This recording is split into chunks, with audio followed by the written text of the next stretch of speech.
E aí, tudo bem? Vamos começar nossa aula de administração geral sobre a burocracia, dentro do tópico evolução da administração ou abordagens da administração. Estou um pouco fanho aqui, né? A voz um pouco diferente, que eu estou meio gripado, tá? Mas vamos para nossa aula. Peço que você se inscreva no canal, me ajuda bastante. Se você deixar o seu gostei, ajuda ainda mais. Teoria da burocracia. No momento histórico, a situação era a seguinte: de um lado, a gente tinha críticas ao mecanicismo da teoria clássica, de outro, críticas ao romantismo ingênuo da teoria das relações humanas. Era necessária uma teoria para a administração que fosse sólida e abrangente, para servir de orientação para o trabalho do administrador. Foi nesse cenário que, em 1940, um grupo de estudiosos buscou, no trabalho de Max Weber, inspiração para o surgimento da teoria da burocracia na administração.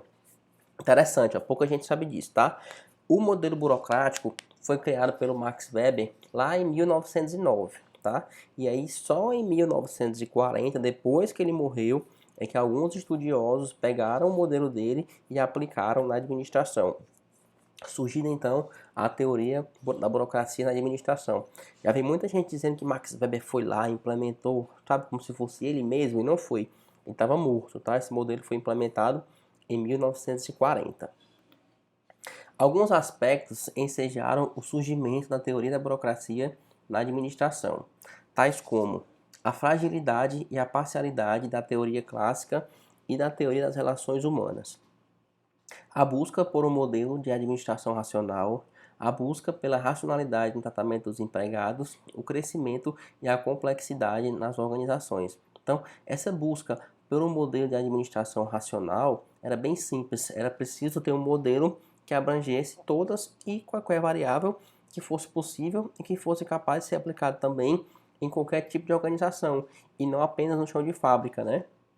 A teoria clássica era muito focada em tarefas, enfim, ou em organização, dependendo de qual das duas você pegar, a de Fayol ou de Taylor, né, na científica, e a das relações humanas só olhava para as pessoas, era muito romântico, né, acreditava que a pessoa era super boa, trabalhava porque gostava e tudo mais. Então, não era bem real, mas só pegava algumas variáveis, eu tinha que considerar tudo e tinha que aplicar também a qualquer tipo de instituição, não só fábrica. Esses modelos aqui foram testados exclusivamente em chão de fábrica, tá? Mas e o setor de serviços, né? E, sei lá, o varejo, né? E o setor de paraestatal, enfim, e os outros setores, né? Outro ponto de destaque é esse crescimento e complexidade das organizações, tá? Por quê? Porque as organizações estavam no período de crescimento total, de ser cada vez mais complexa, precisava ter modelo mais racional para ser eficiente, precisava de modelos mais definidos para aumentar, enfim, essa eficiência e eliminar os desperdícios, combatendo a corrupção, tá? Então a burocracia casou aqui bem direitinho. A gente tem uma visão de burocracia às vezes ruim, né? Que é burocrático, é demorado. A gente tem isso dentro do nosso senso comum, do nosso senso popular, mas isso se deu devido às disfunções da burocracia, aos problemas da burocracia, tá? Que aconteceram na prática. Mas o modelo teórico, o estudado em si, a teoria, né? Ele era algo melhor e bastante positivo, tá? A burocracia de Max Weber tem as seguintes características: legalidade de normas e regulamentos. Então, o empregado tem que fazer, tem que cumprir o que está definido nas normas. As normas definem antes as funções e os procedimentos, né? Formalidade nas comunicações. Então, a comunicação deve ser formal, deve ser escrita, deve ser, por exemplo, padronizada, tá? Racionalidade e divisão do trabalho. A divisão do trabalho tem que ser feita de forma racional, de forma sistêmica e por funções. Cada funcionário tem um cargo específico. Então aqui nasce, ó, a especialização, que também é outra característica que a gente vai ver daqui a pouco, tá? Mas já se liga nisso aí. Impessoalidade, as relações são impessoais. Então, a distribuição de atividades, por exemplo, é feita de maneira impessoal, é de acordo com o cargo e com a função, e não de acordo com a pessoa. Da mesma forma, a contratação. Quando eu vou contratar, eu vou pela meritocracia, eu vou por aspectos técnicos e não por aspectos subjetivos, né? Então, é bem racional a nossa burocracia. Hierarquia funcional. As normas definem as atribuições, os direitos e deveres do cargo. A autoridade, ela exerce o seu poder amparado em regras. Se você já assistiu outras aulas, você vai ver que eu estou falando de uma dominação racional legal, né? Não a dominação tradicional nem carismática, é racional legal. Então as regras é que indicam os limites do poder, e o poder está no cargo, não na pessoa que exerce aquele cargo, é no cargo em si. Quem tem poder é o gerente, não é o Felipe gerente. Se o Felipe sair, o próximo gerente vai ter o mesmo poder, entendeu? Padronização e previsibilidade. Então, tem rotina padronizada, tem rotina bem definida para ser mais previsível. Então, situações previsíveis tornam as decisões mais rápidas e fazem com que também sejam mais uniformes. Então, eu afasto os achismos, né? Eu não vou reagir dessa maneira porque eu acho que é melhor. Eu vou reagir dessa maneira porque tem uma norma, tem um procedimento, tem uma rotina já bem definida e já bem padronizada para aquele tipo de situação. Então, os funcionários se comportam de acordo com as normas estabelecidas, tá? Meritocracia e competência técnica. Os funcionários são contratados pelo seu mérito e pela sua competência técnica, tá? E a sua promoção também se dá dessa maneira, baseada na meritocracia e nos critérios técnicos e objetivos. Então, se afastam as preferências pessoais e as práticas patrimonialistas, né? Especialização, tem uma clara separação aqui do trabalho e da pessoa, né? Então, o meu administrador ele tem que ser alguém especialista em administrar. Eu não posso ter alguém só porque é amigo, que é primo, que é parente. Não. A minha gestão tem que ser especializada, né? E profissionalização, os funcionários são profissionais. Como eu falei aqui em cima, eles são especialistas em suas funções. Eu não vou ser colocado naquele cargo porque eu sou primo ou porque eu sou amigo de alguém. Eu vou ser colocado porque eu tenho preparo, por um critério objetivo, por um critério racional naquele cargo, certo?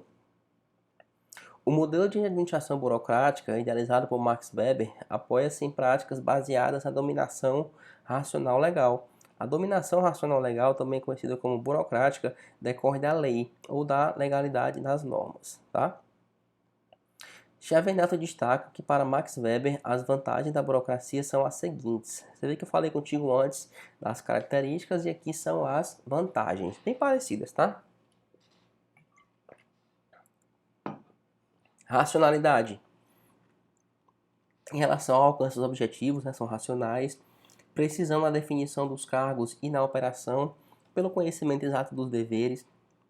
Rapidez nas decisões, porque cada um conhece o que deve ser feito e por quem deve ser feito. Então as ordens e os papéis rodam em um caminho pré-estabelecido. Universidade de interpretação, isso se garante porque a regulamentação ela é específica, ela é escrita, então aquela informação é só para quem vai receber. Uniformidade, rotinas e procedimentos, ou seja, é tudo padronizado, reduz os custos, reduz os erros, porque as rotinas são definidas por escrito. Então, tem que fazer tal atividade, tá ali como é que tem que ser feito, tá ali o passo a passo, tá ali o caminho. Não tem que inventar, não tem achismo, né? Continuidade da organização, por meio de quê? Da substituição do pessoal afastado. Quando a pessoa é afastada, eu consigo colocar uma nova pessoa, desde que também baseada em critérios técnicos e objetivos e na competência dela, para ela seguir o que o outro estava fazendo. Por quê? Porque eu tenho um passo a passo, eu tenho um roteiro, eu tenho uma rotina do que deve ser feito. Aí minha organização não para quando uma pessoa sai. Eu coloco outra, tão capacitada quanto a anterior ou até mais, e aquela pessoa vai conseguir seguir a rotina e fazer o que tem que ser feito, né? Redução do atrito entre as pessoas. Por quê? Porque cada pessoa sabe o que se espera dele e qual o limite da sua responsabilidade, qual o limite da sua autoridade e também qual o limite da responsabilidade e qual o limite da autoridade do outro, né? Constância, por quê? Porque os mesmos tipos de decisões são tomadas pelas mesmas pessoas e nas mesmas circunstâncias, né? Confiabilidade, porque o negócio é conduzido por meio de regras conhecidas, então o que for parecido é tratado da mesma maneira e é um benefício para as pessoas na organização, porque a hierarquia é formal, então trabalha de maneira ordenada e as pessoas são especialistas, então cada um faz o seu trabalho e vai crescer de acordo com o seu mérito pessoal e com a sua competência técnica. Isso com certeza é um benefício, tá? Disfunções da burocracia.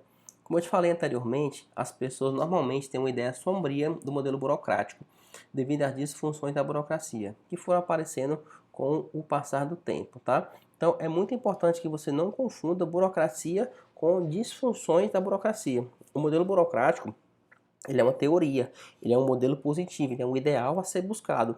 As disfunções foram aparecendo com o passar dos anos. Então, o excesso de papel, o excesso de formalismo, o excesso de rigidez, o foco só no processo, tudo isso foi aparecendo, mas é disfunção, tá? Não confunde, porque muitas vezes a banca traz uma coisa, um texto bem horrendo, e fala que aquilo é da burocracia. Não é. Aquilo é uma disfunção da burocracia, tá? Então, bora para algumas disfunções. Excesso de formalismo, ou seja, tudo tem que ser formalizado e documentado de forma escrita. Excesso de papel, ora, se tudo é documentado de forma escrita, certamente eu vou ter um exagero de papelada. Dificuldade em aceitar mudanças, né? Como é tudo bem rigoroso, é tudo bem definido, tudo bem já padronizado, qualquer mudança ali não é bem feita, porque não é bem aceita, porque que vai mudar muito a rotina dos processos e das pessoas. Então as pessoas olham para aquela mudança e falam, não, não precisa disso, já tem tudo bem feito, já temos um caminho a seguir, né? Para que mexer nisso, né? Internalização das regras e apego extremo às normas. Então, na burocracia, o funcionário bom é aquele que sabe tudo decorado, as regras todas decoradas, sabe de qual é salteado, né? Então, o apego é tão exagerado que o funcionário acaba de quê? De se esquecer de perseguir os objetivos, os fins da organização. Então, as normas e os regulamentos passam a ser os principais objetivos, passam a ser os fins do funcionário. Então, o que era para ser meio, né, que é norma e regulamento, passa a ser o objetivo dele, tá? Isso é uma disfunção. Excesso de rigidez. Então, era tudo tão rígido que não tinha espaço para a criatividade, para a inovação dos colaboradores, tá? Categorização como base do processo decisório. Então, como era muito centralizado, as decisões sempre recaíam por quem tinha a posição mais elevada na hierarquia, independente do conhecimento daquela pessoa no assunto, tá? Vou colocar aqui uma tela branca para ti, só para você ter uma noção. Ó. Vou desenhar aqui uma estrutura bem simples, já bem conhecida por ti, tá? Só para a gente bater um pouquinho esse ponto aqui, tá?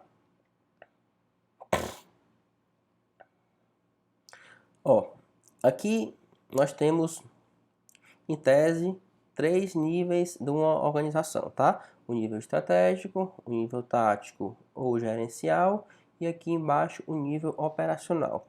Quem está no dia a dia, quem está na frente, né? Quem está, enfim, na linha de frente, na porta de entrada, é a galera aqui do operacional, tá? Então, digamos que surja uma decisão para esse cara bem aqui tomado, o operacional. E nas normas e procedimentos, tá tudo centralizado lá em cima, lá no estratégico.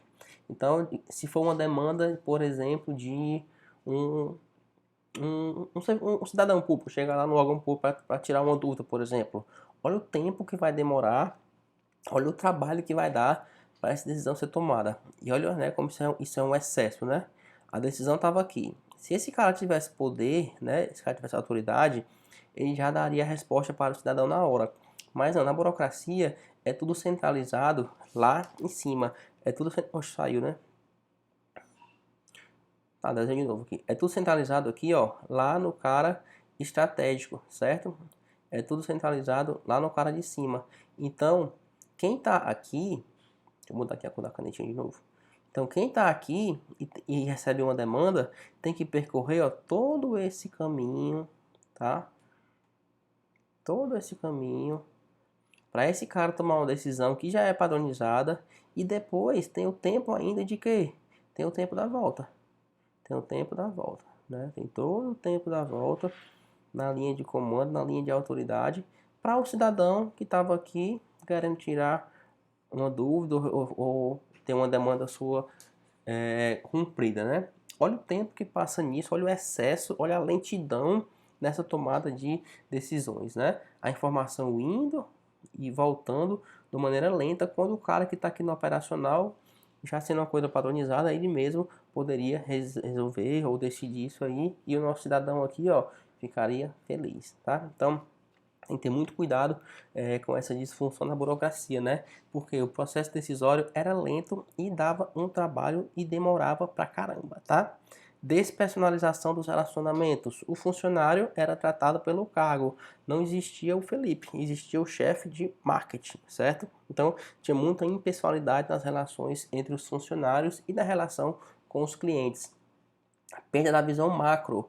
Como as funções são bem divididas e existia uma super especialização, o funcionário perdia a noção do todo e ele perdia a noção da importância do trabalho como um todo e se focava só no trabalho dele, né? No controle sobre os processos, as pessoas olhavam para as regras, controlavam só os processos e não os resultados. Os resultados ficavam em segundo plano. Eu tinha que me preocupar se eu estava cumprindo aquela regra, se aquele processo estava sendo feito da maneira que foi pensado, né? Então, eu me focava muito nisso. Uma frase importante que você tem que saber é que a qualidade, certo? No setor, na teoria burocrática ou na burocracia, ela é aferida pelo controle dos processos, não pelo controle dos resultados. Então eu controlava as normas para aferir a qualidade. Isso acabou sendo uma disfunção, tá? Excesso de conformidade às normas e procedimentos, então a liberdade, a espontaneidade do funcionário acabou ou diminuiu radicalmente, né? Então acabava também a inovação, exibição de sinais de autoridade, né? Então, como esse era um modelo que enfatizava muito a hierarquia da autoridade, eu tinha que ter um sistema capaz de identificar quem eram os donos do poder, né? Então, eu tinha uniformes diferenciados, tinha mesas diferenciadas, localização de salas diferenciadas, de acordo com o cargo, de acordo com o nível que se ocupava. E claro, as pessoas se corrompiam com esse poder e exerciam muitos sinais de autoridade, tá? Conflitos e dificuldades no atendimento ao cliente. Então, os funcionários, como eles eram muito especializados só no que eles faziam, eles se preocupavam muito com normas, com papeladas, com processos, com procedimentos. Se esquecia do principal, o cliente. O foco deles acabava sendo dentro da organização e não com o cliente, tá? Então, fica muito esperto com isso das disfunções. A banca vai tentar te confundir as disfunções com as características, mas agora você está ligado. O que for de negativo, o que for crítico, o que for disfunção, for problema, for dilema, tá aqui nesse slide, né? O que for de modelo ideal, o que for teórico, o que for racional, enfim, o que for formal, o que for impessoal, o que for hierárquico, especializado, meritocrático, tá aqui nas características e nas vantagens, tá? Então fica cuidado com isso aí. E a gente finalizou a nossa aula. Peguei os principais pontos da burocracia, quero que você resolva questões do assunto e qualquer coisa me chama, tá? Deixa um comentário em qualquer vídeo e com certeza eu te respondo. Espero que você tenha gostado, principalmente aprendido. Se inscreve no canal, deixa o teu gostei que você me ajuda demais, beleza? Bons estudos!